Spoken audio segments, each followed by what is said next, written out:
So, hi guys, kakarating ko lang baling bayan. So, bumili ako ng orange. Kasi sumasakit ulit yung aking tiyan o yung pelvic. Ito yung naranasan ko nung nasa Saudi pa ako. Na-diagnose ako ng ovarian cyst.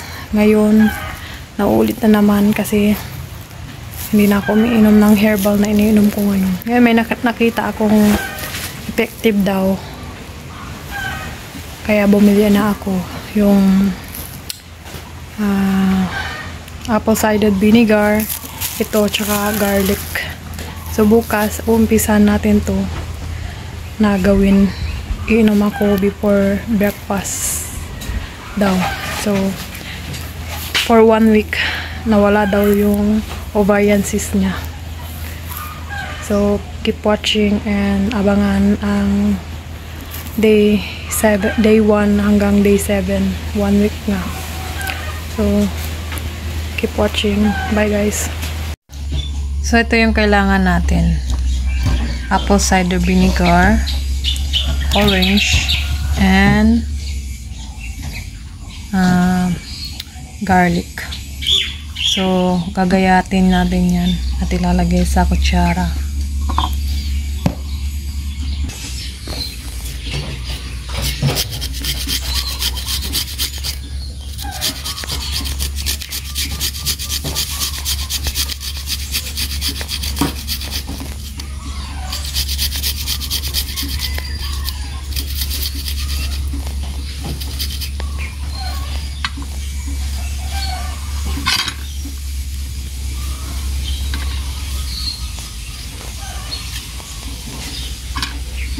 So, ayan na yung kalabasan niya.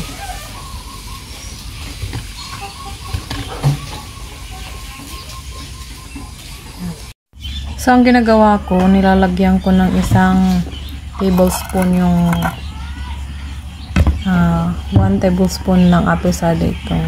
Inihahalo ko na dito. Para diretso na. Sabi kasi i-blender, pero hindi ko na blender. Yan, iinumin ko siya.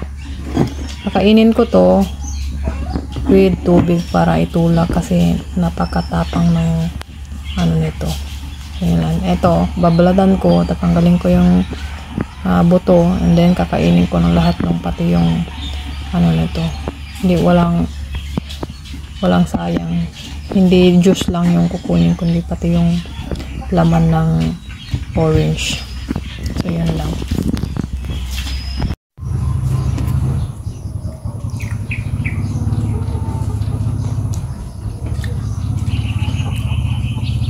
So, after nyo kain lahat ng orange, is 2 hours na hindi kayo kakain.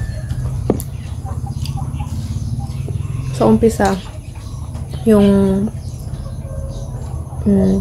bawang, tsaka apple cider is guguhit talaga ang matapang sa tiyan nyo kasi nga wala pa kayong pagkain sa tiyan.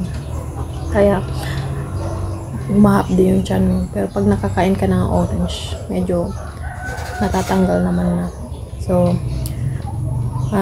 2 hours na hindi mo na kayo kakain.